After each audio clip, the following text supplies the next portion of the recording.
Pakistan versus Bangladesh के दरमियान खेला जाने वाला T20 का मैच पाकिस्तान ने 5 विकेटों से जीतकर सेमीफाइनल के लिए क्वालिफाई कर लिया, जिसमें से शहनशाह अफरीदी ने 4 विकेटें और 2 शादाब खान ने ली, जिसमें से मोहम्मद हारिस की शानदार बैटिंग देखकर वीरेंद्र सहवाग पाकिस्तानी क्रिकेट की शानदार तारीफ़ें करने लगे और ये कह डाला कि मोहम्मद हारिस इस वक्त के बेहतरीन खिलाड़ी और बल्लेबाज पाकिस्तान टीम को मिले हैं। बाबर आजम और मोहम्मद रिजवान की ओपनिंग अच्छी नहीं जितनी मोहम्मद हारिस की बैटिंग अच्छी थी, ये कहना था वीरेंद्र सहवाग का, और पाकिस्तान ने नामुमकिन को मुमकिन बना दिया। मुकम्मल डिटेल के साथ आपको बताने वाले हैं। आपने अभी तक हमारे चैनल को सब्सक्राइब नहीं किया तो चैनल को कर दे सब्सक्राइब, साथ में बेल के आइकन को भी दबा दे और ऑल पे प्रेस कर दे ताकि आने वाली हर वीडियो हमारी आप तक पहुंचती रहे। तो दोस्तों, आज के सनसनी मुकाबले में पाकिस्तान ने बांग्लादेश को शिकस्त देकर सेमीफाइनल के लिए क्वालिफाई कर लिया। बड़ी खुशखबरी आप दोस्तों के लिए है।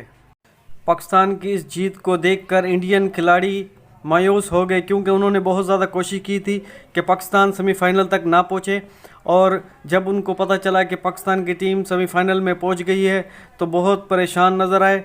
इस वक्त का जो मैच चल रहा है जिम्बाब्वे वर्सेस इंडिया का, उसमें भी मायूस नज़र आए, ये कहना था वीरेंद्र सहवाग का। उम्मीद करते हैं कि वीडियो आपको पसंद आई होगी। आज तक के लिए इतना ही, मिलते हैं नेक्स्ट वीडियो में। अपना ख्याल रखिए।